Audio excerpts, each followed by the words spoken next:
لن يكون له أبدا سلطان على أهل غزة. لن نترك غزة وحدها، لن نترك غزة وحدها. أقول لهؤلاء باسم الشعب المصري كله، أقول لهم إن مصر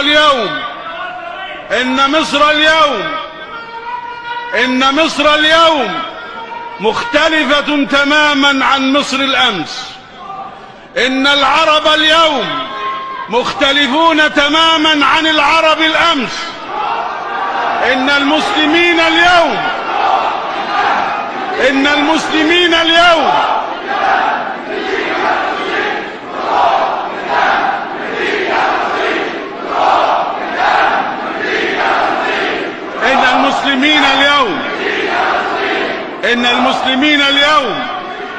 إن المسلمين اليوم ليسوا أبدا كما كانوا منذ سنوات، وإنما نحن جميعا مصر شعبها الكبير وإمكانياتها الضخمة ورجالها الأفزاز ونساؤها القادرات على العطاء.